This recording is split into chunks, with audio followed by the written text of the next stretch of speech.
मजदूरों को अब किसी भी वक्त निकाला जा सकता है। फुल प्रूफ प्लान बन चुका है। विस्तार से अब आगे इस पर जानकारी देंगे राजीव। अर्पिता, ये कहा जा रहा है कि लगभग 18 मीटर का डिस्टेंस रह गया है और 18 मीटर के उस पार मजदूर फंसे हुए हैं, उन तक पहुंच जाएंगे। लेकिन क्या है प्लान, सीधा रुख करते हैं सईद अंसारी का। वो विस्तार से आपको बताएंगे कि किस तरह से बढ़ रही है आगे टीम।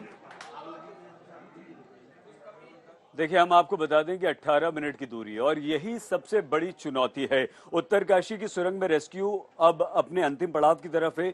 मजदूरों तक पाइप पहुंचाने का प्रयास चल रहा है और सिर्फ 18 से 22 मीटर तक की दूरी बाकी है। और अगर इतनी दूर ड्रिलिंग हो गई तो मजदूरों को निकालने में फिर ज्यादा समय बिल्कुल नहीं लगेगा। अब आपको इसको इस तरह से समझना होगा, ये पूरी की पूरी पाइपलाइन जो है ये टेलीस्कोप की तरह है। जैसे शुरू में टेलीस्कोप के कैमरे का डायमीटर अधिक होता है और फिर धीरे धीरे चौड़ाई कम हो जाती है, वैसे ही पाइपलाइन अधिक से यानी कि ज्यादा से कम चौड़ी हो जाएगी।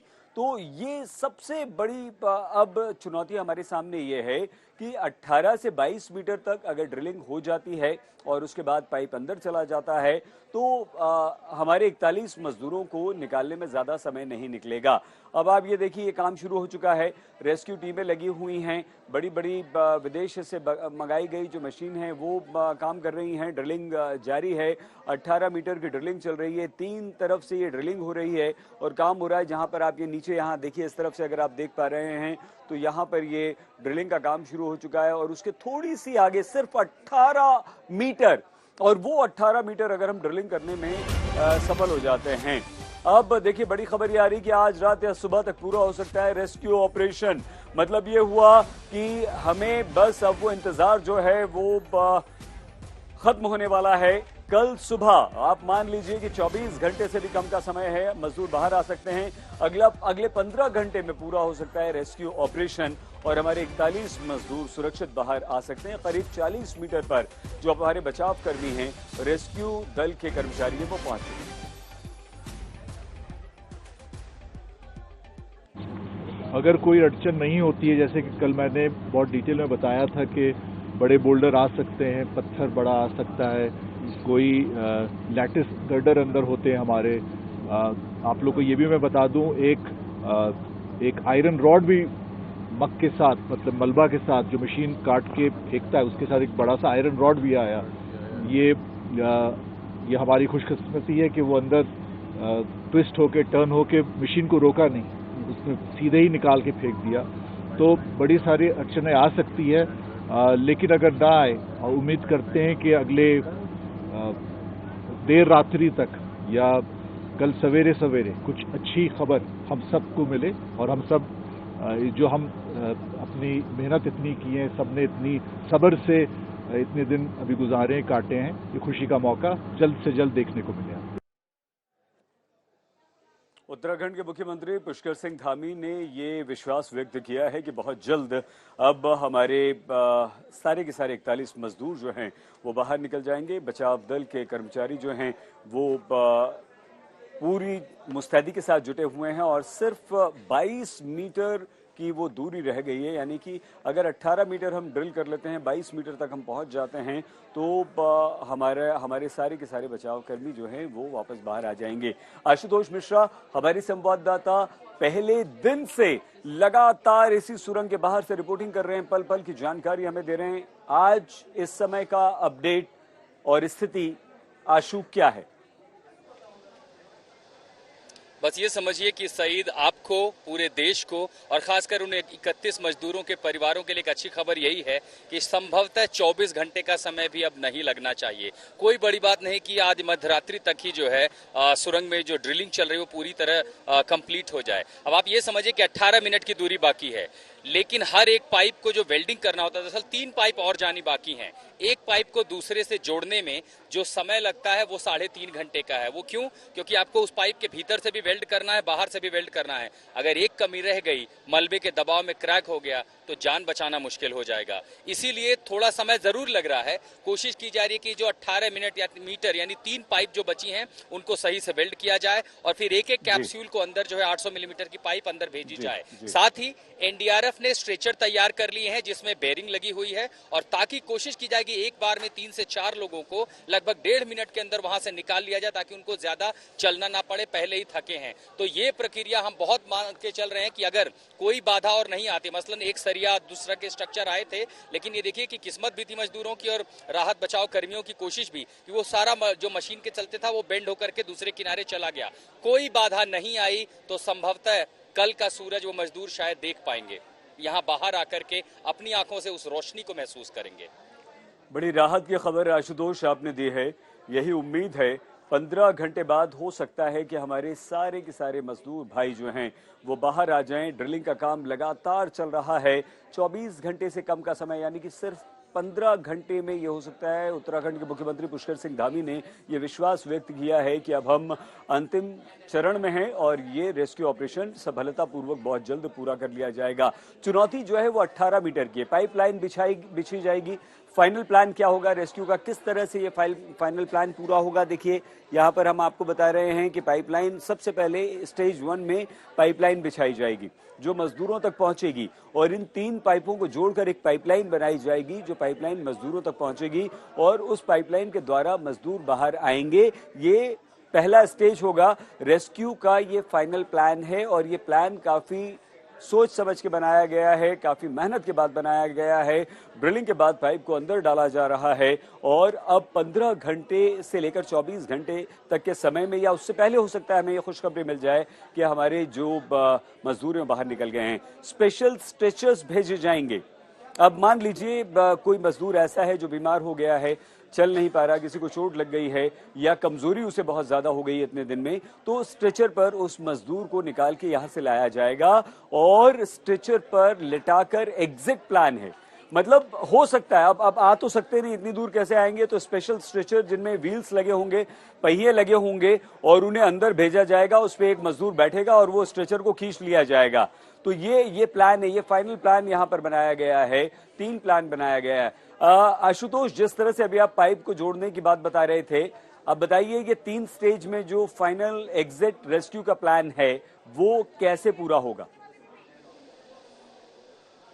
आप समझिए कि 800 मिलीमीटर की पाइप है, एक पाइप की लंबाई 6 मीटर है। एक हिस्सा जाएगा, दूसरा कैप्सूल जाएगा, तीसरा जाएगा।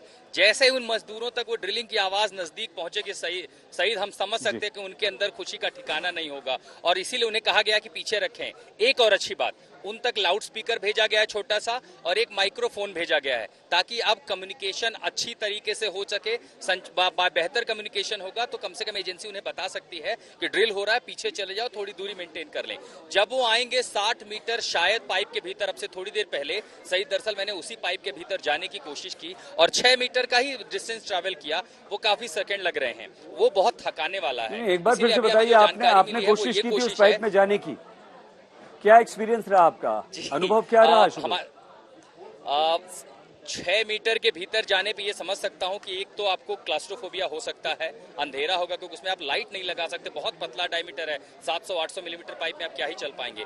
बैठ नहीं सकते, आपको क्रॉल करना होगा, यानी आपके पंजों पर और आपके एड़ियों पर, ये देख रहे हैं घुटने पूरे अभी तक जो है ये निशान, 60 मीटर चलते चलते घुटने छिल सकते हैं, कोहनी छिल सकती है। तो जब मैंने वो कोशिश की थी जाने में तो 6 मीटर में जो थकान महसूस हो रही थी, आपको ब्रेथलेसनेस होने लगेगी। इसीलिए एनडीआरएफ का प्लान दरअसल ये है कि 6 से 8 कर्मचारी एनडीआरएफ के अंदर होंगे। सबसे पहले वो जाएंगे, 3 से 4 स्ट्रेचर ले जाया जाएगा और हर किसी को, क्योंकि अगर व्हील है स्ट्रेचर में और रोप है तो 2 मिनट्स भी नहीं लगेगा किसी एक को निकालने में। आपने किसी को लिटाया, तुरंत खींचा और व्हील के मुकाबले, क्योंकि 6 मीटर ट्रैवल करने में अपनी फिटनेस के हिसाब से मुझे 8 से 9 सेकंड लगे, लेकिन आप समझिए कि सामान्य आदमी को शायद उसे पार करने में 20 से 22 सेकंड लग सकते हैं। तो अगर 60 मीटर की दूरी होगी तो ये 2.5 से 3 मिनट और उससे कहीं ज्यादा होगी बीच में। और दूसरा एजेंसियां नहीं चाहती कि पाइप के भीतर मजदूर ज्यादा समय बिताएं, क्योंकि उनके लिए क्रिटिकल है एक एक सेकंड, एक एक मिनट। इसलिए एजेंसी की कोशिश है एनडीआरएफ जाए, स्ट्रेचर पर लिटाया,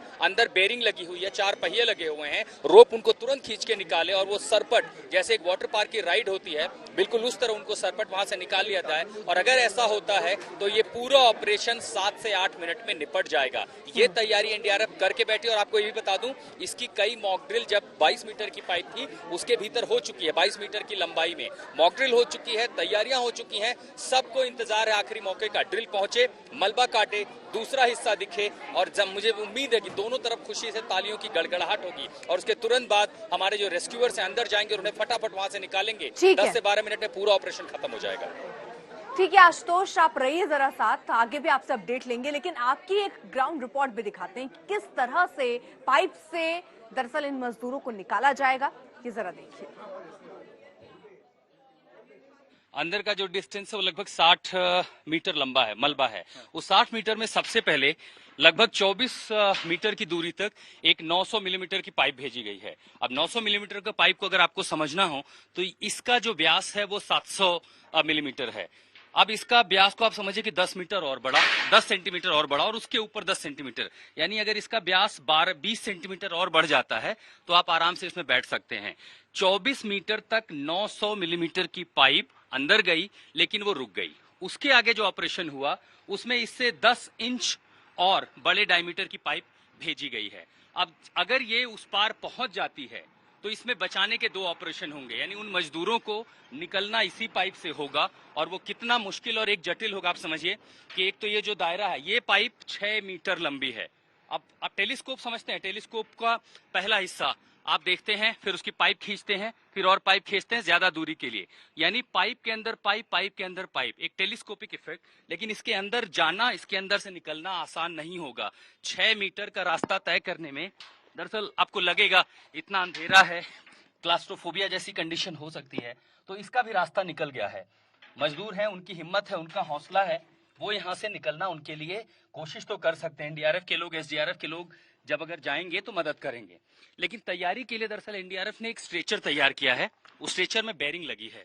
मान लीजिए कोई मजदूर नहीं निकल पाता तो उसको उस पर लिटा दिया गया, एक रोप बाहर और तुरंत खींच लिया जाएगा। बेरिंग है, पहिया है, तो वो रिवॉल्विंग होगा, वो आसान कर देगा निकलना। लेकिन हाँ समझिए कि सिर्फ यहां से लेकर के यहां तक आने में आपको बाकायदा क्रॉल करना पड़ेगा। सांस फूलने लगती है, अंधेरा है, डर लगेगा, आपको लगेगा सांस लेने में दिक्कत हो रही है। हालांकि वो पाइप का जो व्यास है उससे सिर्फ 10 सेंटीमीटर बड़ा है, लेकिन अगर ये दूरी इससे 10 गुना ज्यादा हो, यानी ये सिर्फ एक हिस्सा हो, अगर इससे 10 गुना लंबी दूरी तय करनी हो तो आप वो दूरी समझ लीजिए कि जहां वो ट्रक खड़ा है जिस पर सीमेंट की पाइप है, उससे लेकर के इस ट्रक के हिस्से में ये दूरी होगी 60 मीटर। और अमित, ये 60 मीटर जब पूरा करना होगा तो चुनौती होगी, लेकिन चूंकि जो तैयारियां हैं वो इसी हिसाब से हैं और ये हम समझ सकते हैं कि आपको अंधेरे का सामना करना, घुटन होगी, लेकिन शायद जो उम्मीद, बचने की उम्मीद, और ये जो होगा कि अब चूंकि ऑपरेशन हो गया है, निकलने अगला खतरा ना हो, तो मुझे लगता है वो अपने आप एक हिम्मत दे देगी। तो सिलक्यारा छोर लगभग 18 मीटर का डिस्टेंस बाकी, लेकिन भीतर जो मजदूर फंसे हैं उनको लगातार भोजन की सप्लाई हो रही है। और क्या क्या उनको सप्लाई किया जा रहा है ये भी हम आपको बता दें। एक पाइप जो भीतर पहुंच गया है, उस पाइप के जरिए उन तक ये भोजन पहुंचाया जा रहा है। शुरुआत में मुरमुरे, ड्राई फ्रूट्स उन तक पहुंचाए गए थे, लेकिन अब कंप्लीट खाना उनके पास में पहुंच रहा है। पानी उन तक पहुंचाया जा रहा है, साफ पानी। इससे पहले वो जो भीतर जो पानी रिस रहा है पहाड़ों से, वही पी रहे थे, लेकिन जब से पाइप से सप्लाई की जा रही तो पानी भी उन तक पहुंचाया जा रहा है। कुछ दवाइयां उन मजदूरों को लगातार पहुंचाई, इस बीच में गई भी कि डिप्रेशन में वो ना आए, और कुछ अन्य दवाएं भी उन तक पहुंचाई गई। ऑक्सीजन की सप्लाई भीतर हुई।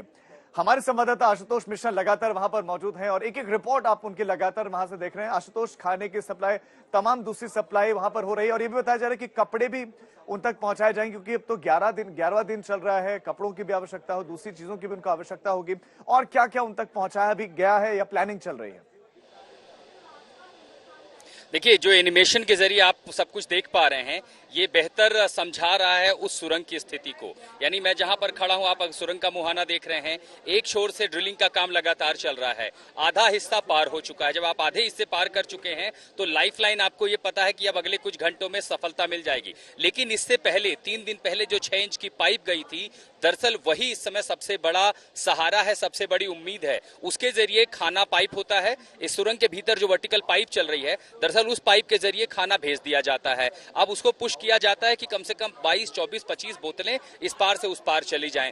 फिर जब आप देखते हैं खाना उन तक पहुंच गया तो सबसे पहले एक रेडियो भेजा गया, रेडियो काम नहीं कर पाया तो एक छोटा स्पीकर तार को पुश करके इस टनल के जरिए यहां से वहां तक भेजा गया। उसके साथ साथ एक माइक्रोफोन भेजा गया। ये जो 60-57 मीटर की दूरी थी उन तक, जब क्योंकि आप समझिए कि जो 6 मीटर की 6 इंच की पाइप है वो दूसरे हिस्से में है, वहां मलबा कम है तो उन्हें सिर्फ 57 मीटर जाना पड़ा। तो यहां से जैसे ही माइक्रोफोन पहुंच गया, अब बातचीत हो रही है। अब देखिए 11 दिन उन्हें नहाया धोया नहीं है, कपड़ों में इचिंग होती है, तो जो इसेंशियल कपड़े हो सकते हैं वो पहले उनको भेजा गया। समझाया और ये बताया कि वो जो 6 इंची पाइप है वो इस वक्त कितनी बड़ी साबित हो रही है इनकी जान बचाने में। नजर आप बनाए रखें, अपडेट्स के लिए लौटेंगे। फिलहाल वक्त एक छोटे से ब्रेक का, हम फौरन लौट रहे हैं, आप देखते रहिए आज तक।